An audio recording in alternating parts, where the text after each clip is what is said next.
quick in-depth guide for Yinlin. Let's go. Basic attack, heavy attack, mid-air attack, and dodge counter are nothing special. But mid-air attack has a long hitbox and you can use it to parry. The first half of Yinlin's resonant skill Magnetic Roar puts Yinlin in execution mode. There's no indicator that Yinlin is in execution mode, but trust Kuro Games that she is. If you have her inherent skill Pain Immersion, you get a 15% crit rate increase after using Magnetic Roar. When enemies are hit while debuffed with Sinner's Mark while in execution mode, it will trigger the effect Electromagnetic Blast up to 4 times. This effect wears off when swapped off the field. This is Sinner's Mark. This is execution mode activated. The second half of her skill does nothing but do more damage, but if you unlock her inherent skill Deadly Focus, you get an extra 10% damage bonus hitting enemies who are marked with Sinner's Mark, as well as gets a 10% attack increase for 4 seconds. Her Forte circuit makes up of 4 things: Chameleon Cipher, Sinner's Mark, Punishment Mark, and Judgment Points. Chameleon Cipher can only be triggered when you hold heavy attack with her Forte bar is full. Sinner's Mark can be applied through normal attacks, her Resonance Liberation, and her intro skill. Punishment Mark can only be achieved when using Chameleon Cipher on enemies who are debuffed with Sinner's Mark. Enemies who are hit with the debuff Punishment Mark are smited by the Wrath of Thor and take electro damage that lasts up to 18 seconds. This debuff does not go away after being swapped off the field. This is Punishment Mark. Her normal attacks, the first half of her skill Magnetic Roar and Electromagnetic Blast, the 4-hit limit one, are the only ways to fill up her Forte gauge. Her Resonance Liberation is nothing special but does damage, but it does proc 1 tick of Electromagnetic Blast. Her intro skill only does damage and inflicts Sinner's Mark. It's also a really good tool to parry incoming attacks. Her outro skill amplifies both the next character's electro damage and Resonance Liberation damage for 14 seconds. Her skill level up priority in my opinion is Forte Circuit, Resonance skill, Resonance Liberation,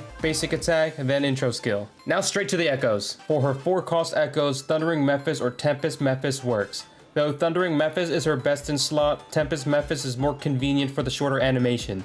You pick. If you prefer a more supportive build, 3-headed bird and turtle works too. Energy regen set, of course. If you're building Yinlin as a sub DPS or even main DPS, your Sonata effect set will be Void Thunder. Main stat for the 4-cost echoes will be crit damage and crit rate. As for your 3-cost echoes, you'd want to run double electro damage.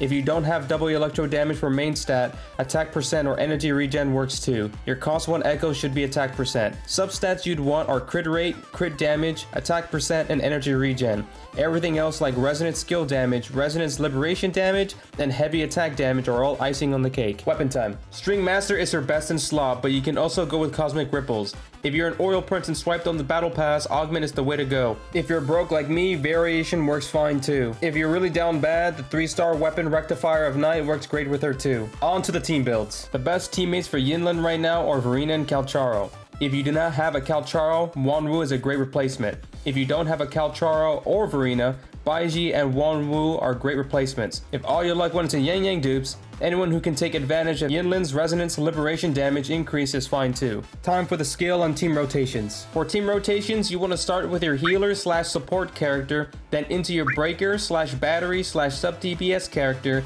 and lastly into your main DPS. Or you can use the stall method. Start with, in my case, Verena into Yinlin, and back into Verena, and back into Yinlin, to set up for my Calcharo properly. Now for her skill rotations.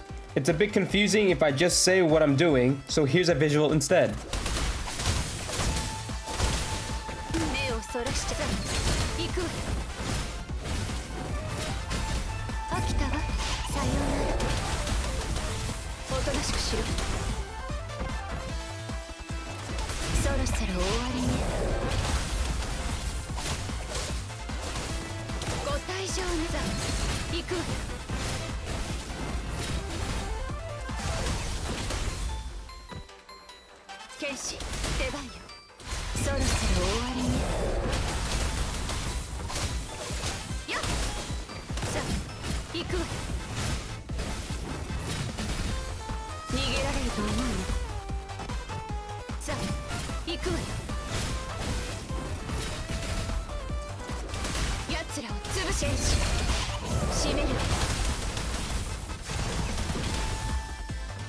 Now for the new tech. So here you want to cancel skill 1's animation by using your ultimate.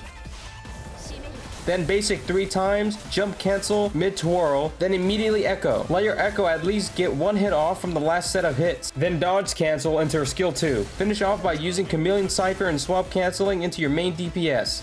Let me explain. Yinlin still gets the crit buff and goes into execution mode even though skill 1 doesn't land. Thundering Mephis buff still applies if you at least get 1 hit from its last set of hits, so anything after that doesn't matter. Last thing to note, I'm not sure if this is true for all echoes, but for sure Thundering Mephis buff still continues even though Yinlin is switched off the field. Here's her buff, still intact. Thank you for watching, and let me know if there's any other characters you want to see a quick in-depth guide on. See you guys in the next one.